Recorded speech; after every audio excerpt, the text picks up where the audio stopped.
অলৌকিক আখড়া রহস্য অদৃশ বর্ধন। ইন্দ্রনাথকে ফোন করেছিলাম, উদ্দেশ্য জমিয়ে আড্ডা মারা। ও বড্ড একলা থাকে, সঙ্গ দেওয়া দরকার। আর আমারও দরকার সুভাষ সরোবরে টাটকা হাওয়া। টেলিফোনের ঘণ্টা বাজল, তারপরেই শুনলাম ইন্দ্রনাথের কণ্ঠস্বর। নস্যি নিয়ে রাতে ফিরব, নস্যি নিয়ে রাতে ফিরব, নস্যি নিয়ে রাতে ফিরব। খুট করে কেটে গেল লাইন। হতবম্ব হয়ে বসে রইলাম। ইন্দ্রনাথের গলা চিনতে ভুল হয়নি, কিন্তু এরকম বিদঘুটে রসিকতাও আশা করিনি। আবার ডায়াল করলাম। আবার সেই একঘেয়ে বয়ানের গা জ্বালানো পুনরাবৃত্তি। নস্যি নিয়ে রাতে ফিরব, নস্যি নিয়ে রাতে ফিরব, নস্যি নিয়ে রাতে ফিরব। এবারও লাইন কেটে যেতে রিসিভার রেখে দিয়ে বললাম, শুনছ? কবিতা বললে, কি? ইন্দ্রনাথের এই নতুন মজাটা একদম ভালো লাগছে না। কি মজা? ঝুঁকে বসলো কবিতা। গোয়েন্দা ইন্দ্র ঠাকুরপোর নাম শুনলেই রাজ্যের কৌতূহল জড়ো হয় কবিতার চোখে মুখে। গোয়েন্দা ইন্ডিয়ান পোকা যদি কাউকে বলতে হয়, তবে সেই কবিতা, আমার বউ। যতবার ফোন করছি ততবার নস্যি নিয়ে বাড়ি ফিরবো, নস্যি নিয়ে বাড়ি ফিরবো বলে লাইন কেটে দিচ্ছে। হেসে ফেলল কবিতা। ওর সেই মার্কাবাড়া হাসি, যে হাসি রাজরানীরা হাসে। হেসে কুটি কুটি হয়ে বললে, তোমার মাথায় গোবর আছে। বাস করছো ইলেকট্রনিক যুগে, ইলেকট্রনিক ঠাট্টা মজার খবর রাখো না। ইলেকট্রনিক মজা? আচ্ছা, ইন্দ্র ঠাকুরপো একলা থাকে তো? যখন থাকে না তখন টেলিফোন ধরবে কে? তাই ইলেকট্রনিক যন্ত্র বসিয়েছে। সেই যন্ত্রেই নিজের গলা রেকর্ড হয়ে গেছে। জানো তো, আজ শনিবার, তুমি ফোন করবে তাই মজা করেছে। রেগে মেগে বললাম, কলেজ লাইফ থেকে না ওর এই সৃষ্টি ছাড়া মজার ঠেলায় হাড় পিত্তি জ্বলে গেল, এই জন্যই ওর কিছু হলো না। সত্যি কি কিছু হয়নি বলে আর এক দফা হাসি হাসলো কবিতা। এই হাসিটা বিদ্রুপের হাসি কিনা ঠিক ধরতে পারলাম না। আমরা এখন বেলেঘাটায়। গাড়ি থেকে নামবার আগেই দেখে নিয়েছি ইন্দ্রনাথের একতলার ঘরে আলো জ্বলছে। তার মানে বন্ধুবর নস্যি নিয়ে ফিরেছে। গেট খুলতেই ঘরের ভেতর থেকে ভেসে এলো ইন্দ্রনাথের উচ্চ কণ্ঠস্বর, এসেছে এসেছে, ডিটেকটিভ গল্পের খদ্দেররা এসে গেছে। এবার কিন্তু রেগে গেল কবিতা নিজেই। তেড়ে মেরে দাওয়ায় উঠে দরজা ঠেলা দিয়েই অবশ্য থমকে গেল চক্ষের নিমেষে। ঘরের সোফায় বসে পাশাপাশি দুটি মূর্তি। একটা মূর্তিকে আমরা হাড়ে হাড়ে চিনি, ইন্দ্রনাথ রুদ্র।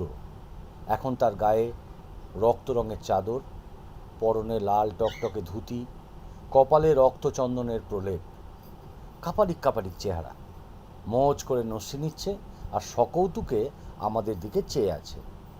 কিন্তু তার পাশের মূর্তিটা যে সত্যি সত্যি কাপালিক। গালে কালো কুচকুচে দাড়ি গোফের আফ্রিকান জঙ্গল, লম্বা বাবরি চুলে চিরুনির পাট নেই, গলায় রক্ত জবা আর রুদ্রাক্ষের মালা, কপালে বুকে কণ্ঠায় রক্তচন্দনের মাখামাখি, চোখ দুটো আগুনের গুলির মতো ধকধকে। ভ্যাপাচাকা খেয়ে গেছিল কবিতা, ভরকে গেছিলাম আমি। তাই দেখে অট্ট হেসে ইন্দ্রনাথ বলল, বসতে আজ্ঞা হোক, বসতে আজ্ঞা হোক। একে দেখে ভিড়মি খাওয়ার দরকার নেই। এর চেহারাটা বিকট হতে পারে, মানুষটা অপরূপ, বিশেষ করে এর সাধনা। এই পর্যন্ত বলেই কাপালিকের গায়ে ঠেলা দিয়ে বললে ইন্দ্রনাথ, আরে বলুন না মশাই, আপনার নামটা বলুন। কাপালিক ভদ্রলোকের হাইট ইন্দ্রনাথের চেয়ে ইঞ্চি কয়েক বেশি, মানুষ দৈত্য বললেই চলে। ইন্দ্রনাথের গুঁতো খেয়ে তিনি কিন্তু একটু হেলে পড়লেন। বন্ধুবরের নস্যির ডিবেটা দেখলাম তার বাঁ হাতে। ডান হাতের দু আঙুলে করে বেশ খানিকটা তামাকু চূর্ণ নাসিকা কবরে ঠেলে দিয়ে নাকের ডগা মুছতে মুছতে বললেন, আমার নাম নাদাচার্য। চমকে উঠলাম গলার আওয়াজ শুনে। দৈত্য পুপুর গলা থেকে স্টিরিও আওয়াজ বেরোবে ভেবেছিলাম, কিন্তু এই যে একেবারে উল্টো।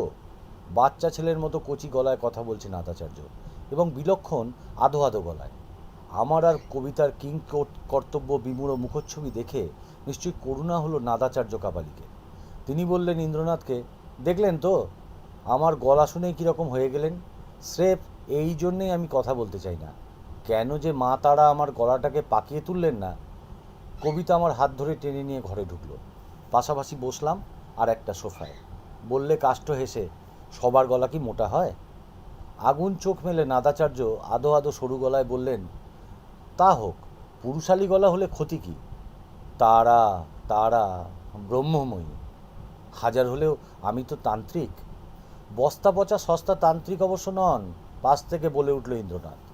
রীতিমতো ইলেকট্রনিক তান্ত্রিক। সব গোলমেলে হয়ে গেল আমার, বিশেষ করে নাদাচার্য মশাইয়ের হাসিটা শুনে। এত মিষ্টি, এত সুরেলা হাসি কচি কাচারাই শুধু হাসতে পারে, কিন্তু ইলেকট্রনিক তান্ত্রিক সেটা কি বস্তু? আমাদের মানে আমার আর কবিতার মনের সঙ্গে ইন্দ্রনাথের মনের একটা আশ্চর্য যোগাযোগ আছে। মুখ খোলার আগেই সে বুঝে নেয়। এখনও বুঝলো বেজায় ধোকায় পড়ে গেছে কর্তাগিন্নি দুজনেই। ইন্দ্র তাই বললে, হে বৌদি, হে মৃগাঙ্ক, ডিটেকটিভ গল্পের অনেক ছাইবর্ষ তোমরা পড়ছো আর লিখছো। কখনো কি শুনেছ তন্ত্র সাধনায় নিউ ফিজিক্সকে প্রয়োগ করা হচ্ছে? তন্ত্র সাধনায় নিউ ফিজিক্স? আমার কণ্ঠস্বর অনেকটা খাবি খেতে খেতে কথা বলার মতো শোনালো। মডার্ন ফিজিক্স যে অন্ধকারে হাতড়ে মরছে, নতুন ফিজিক্স সেখানে আলোকপাত করতে চলছে।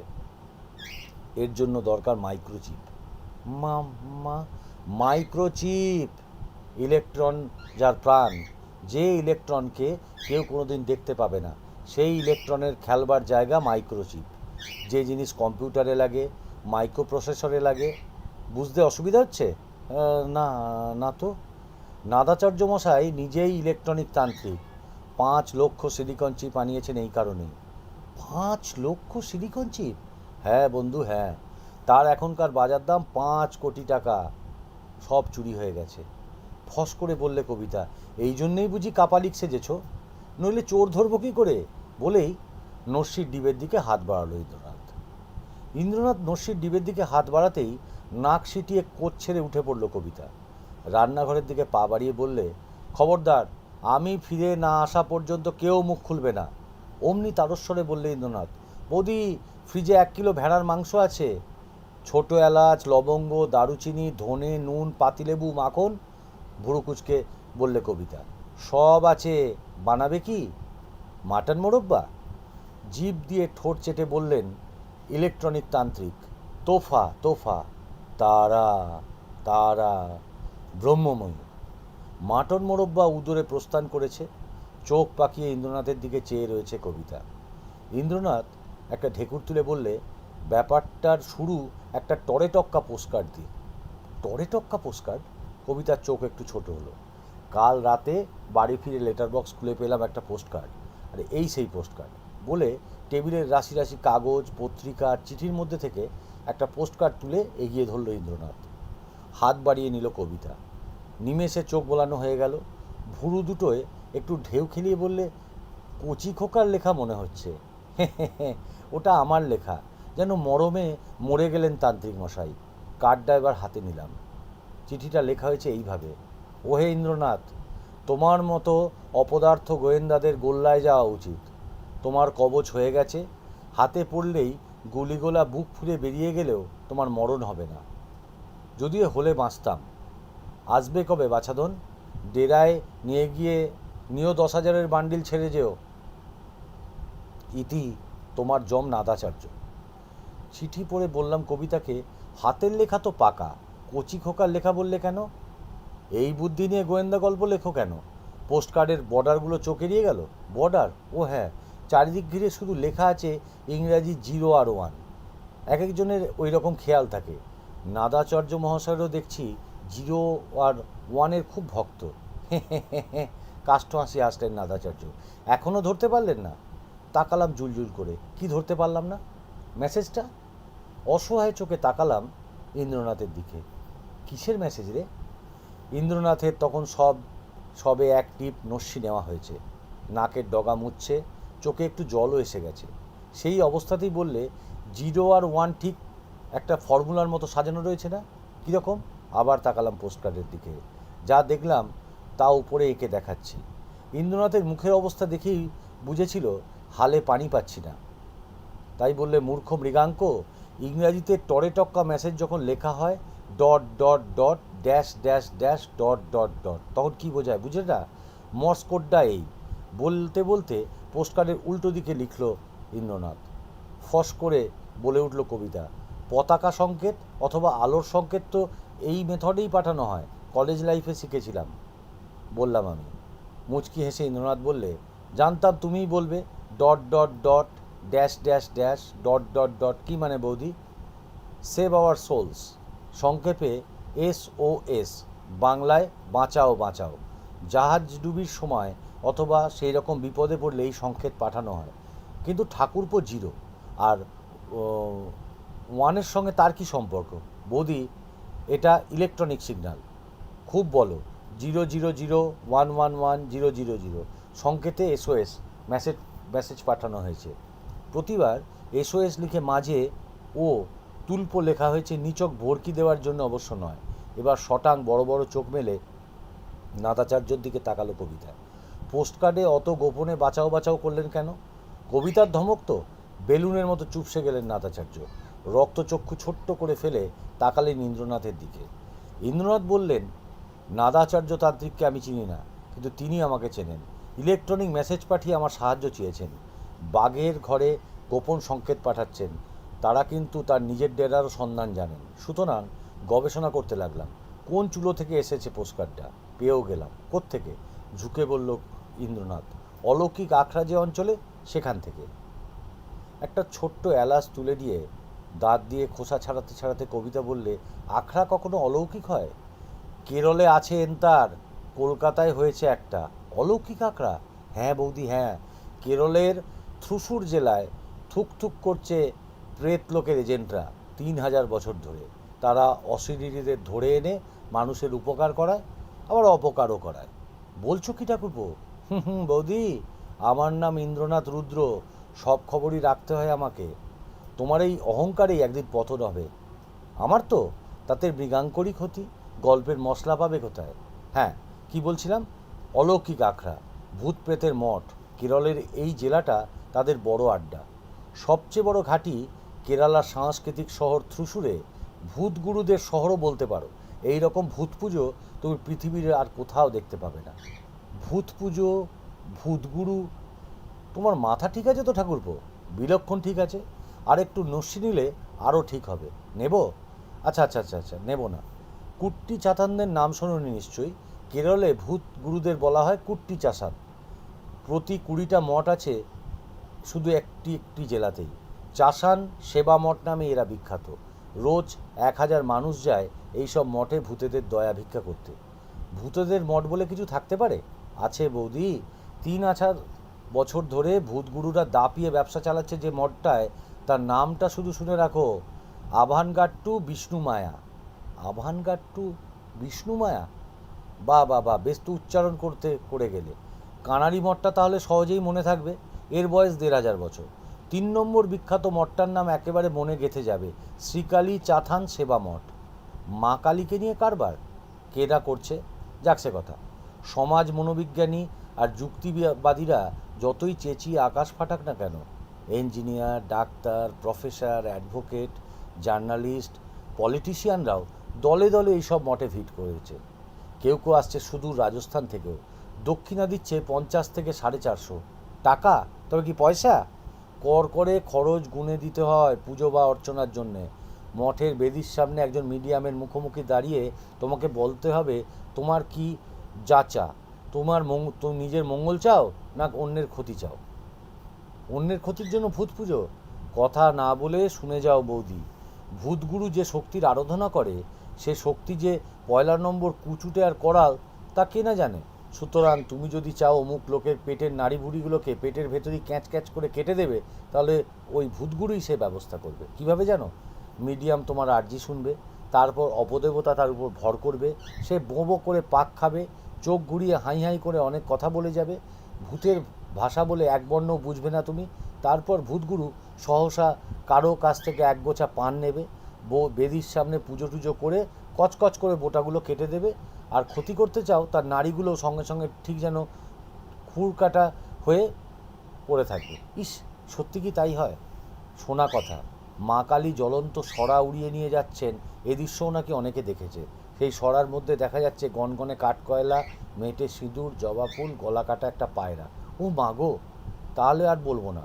যদি কারো যেতে ইচ্ছে হয় বলবে মঙ্গলবার আর শুক্রবারে যেতে, শনি মঙ্গলে নয়। না, এখানে যত রহস্য ওই মঙ্গল শুক্রে, যেমন ঘটেছে কলকাতার কুশক ওয়াংচেনের মঠে। এটা তো কেরল নাম বলে মনে হচ্ছে না ঠাকুরপো? ঠিক ধরেছ। তিব্বতে একজন বিখ্যাত লামার নাম কুশক ওয়াংচেন, তার নামেই মঠ।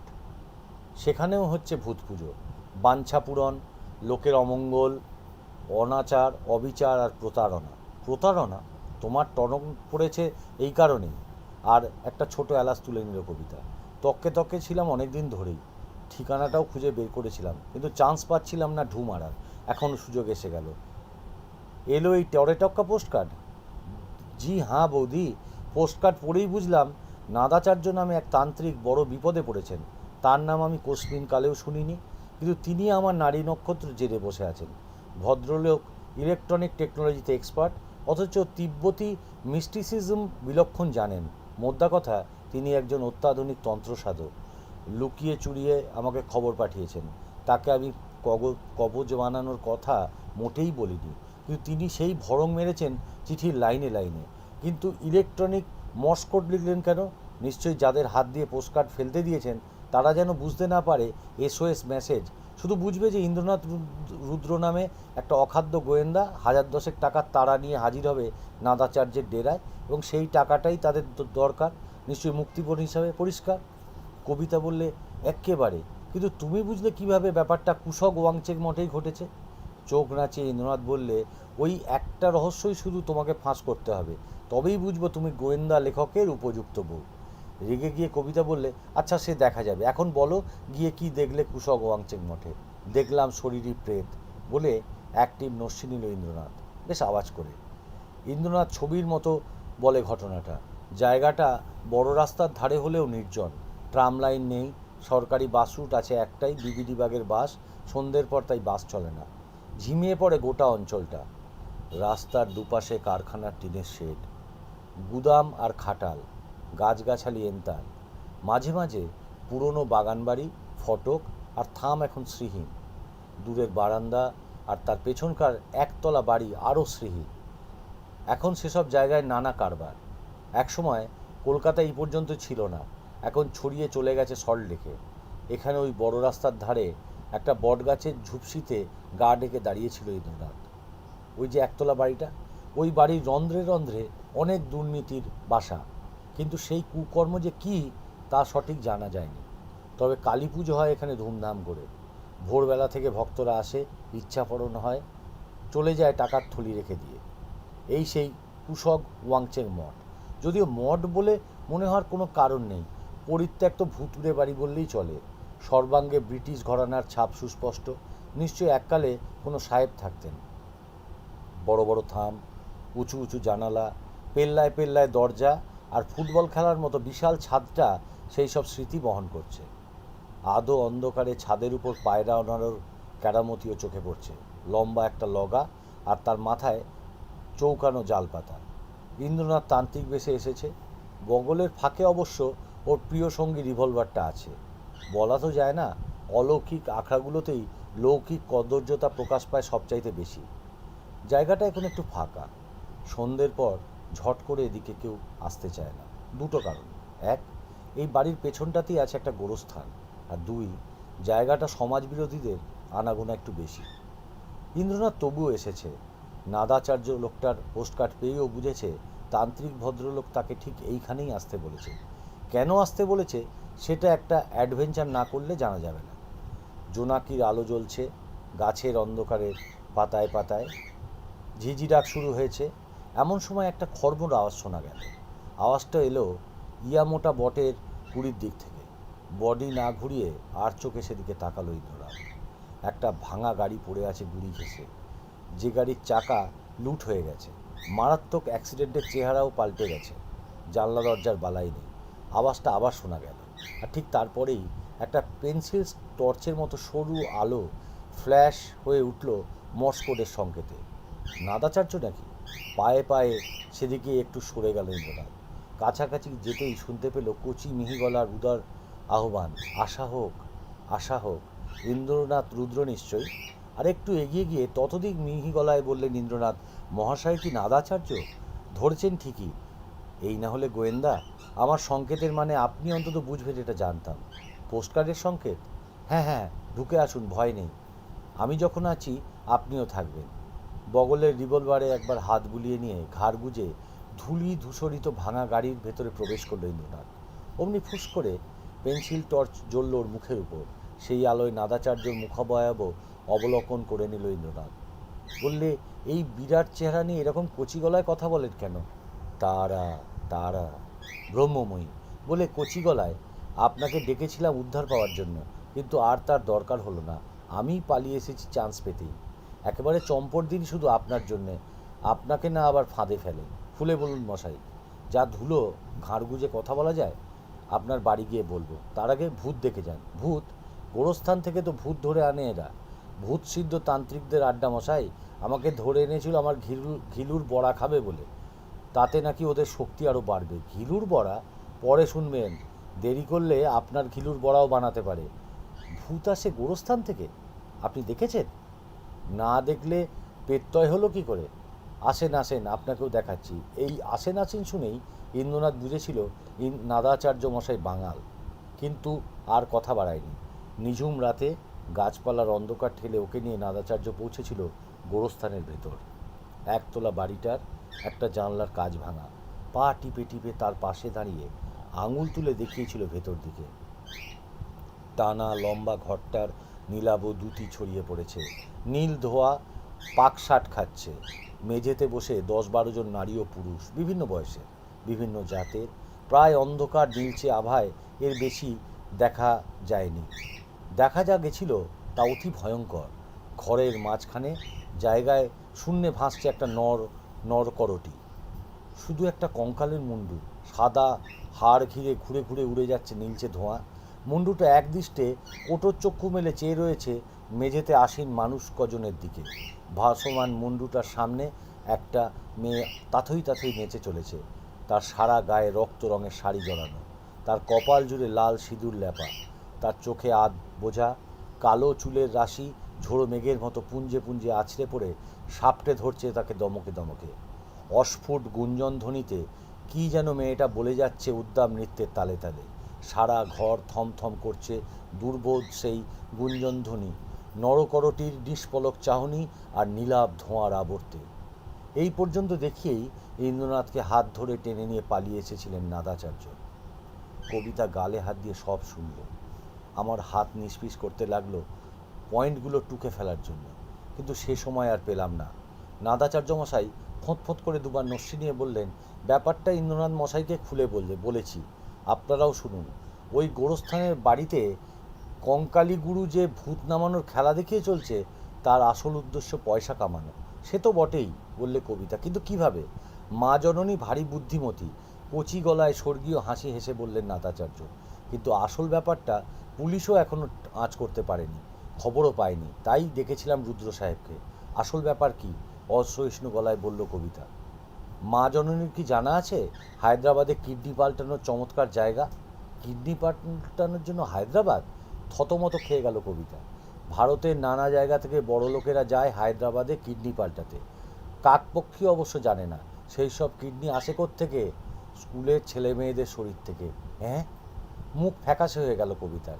এই তো সেদিন 25 জন স্কুলের ছেলেকে ধরে নিয়ে যাচ্ছিল ওরা ভ্যানে চাপিয়ে।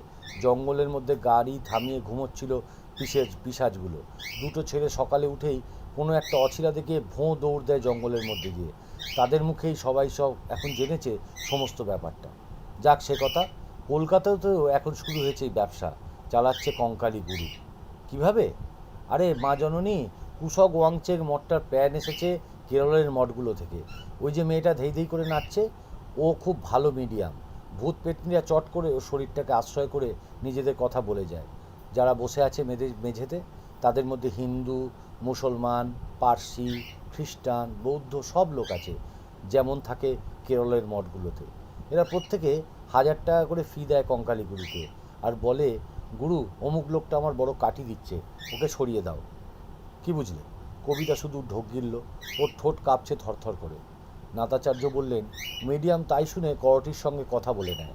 করটি ভৌতিক ভাষায় মিডিয়ামকে বলে কি করতে হবে, যে ভাষা শুনতে পায় কেবল কঙ্কালী গুরু।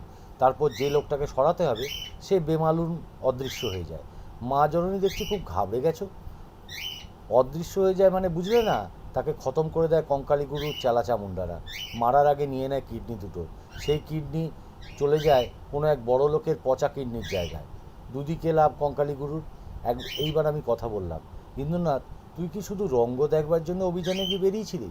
দুই চোখের মণি নাচিয়ে ইন্দ্রনাথ বললে, তাই কি হয়? জ্যান্ত এতক্ষণ মঠ তোলপাড় করে ফেলেছে। ইন্দ্রনাথ নাটক জানে বোঝে।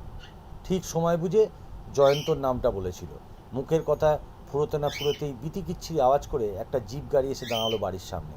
তারপর হুড়মুড় করে ঘরে ঢুকলো জয়ন্তর আখাম্বা মূর্তি। অতিশয় কর্কশ গলায় বললে ইন্দ্রনাথকে, মজার জায়গা পাসটি। কোথায় তোর কঙ্কলি গুরু? সব ভোঁ ভোঁ, ছাদের পায়রাগুলো শুদ্ধ উধাও। ইন্দ্রনাথ বসে রইল সোফায়, কিন্তু শটাং উঠে দাঁড়ালেন নাদাচার্য। সে কি? তিষ্ট তিষ্ট।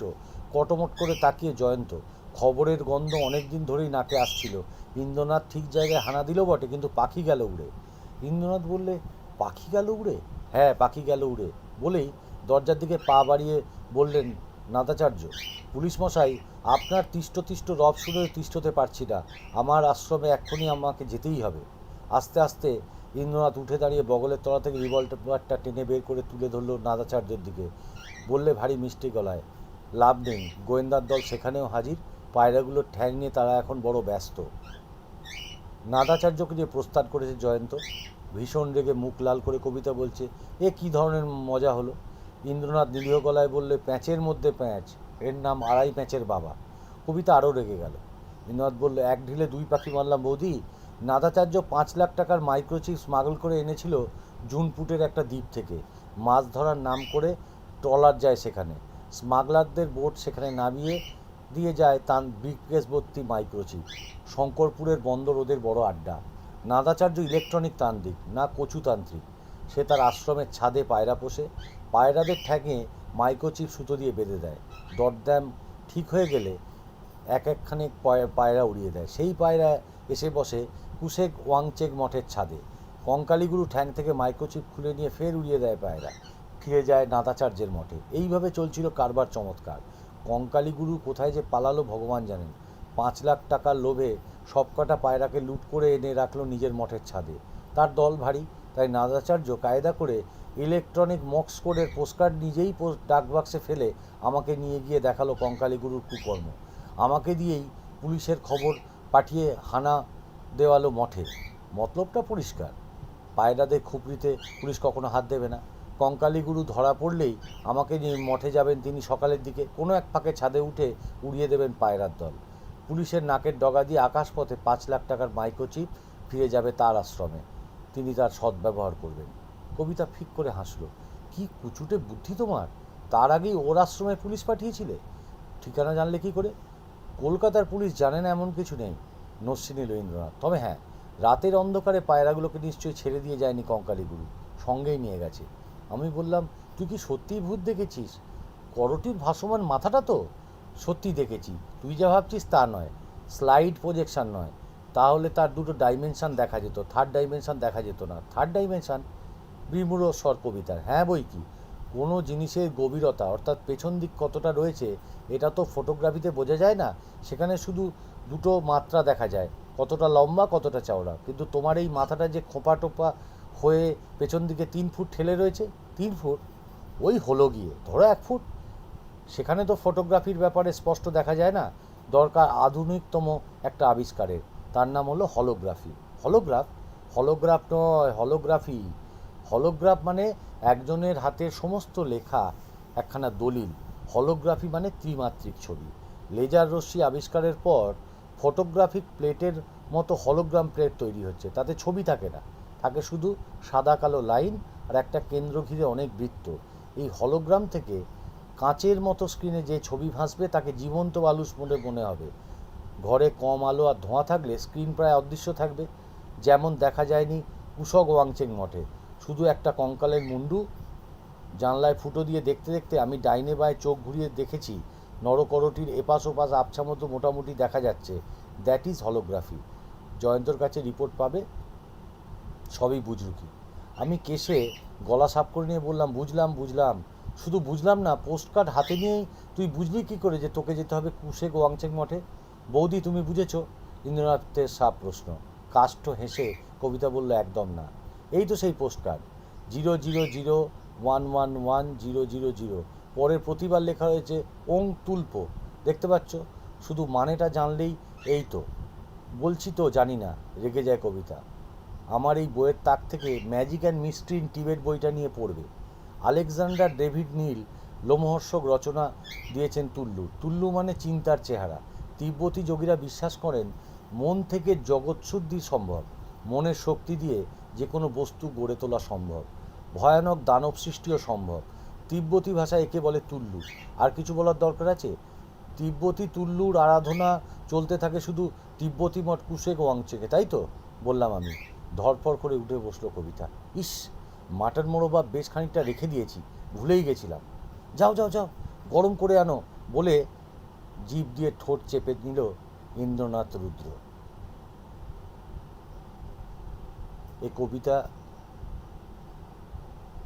এবং ইন্দ্রনাথ রুদ্র এবং লেখকের যে গল্পটা, এটা যদি আপনাদের শুনে ভালো লাগে তাহলে অবশ্যই লাইক, কমেন্টস করবেন এবং আমার চ্যানেলটিকে সাবস্ক্রাইব করবেন। নমস্কার।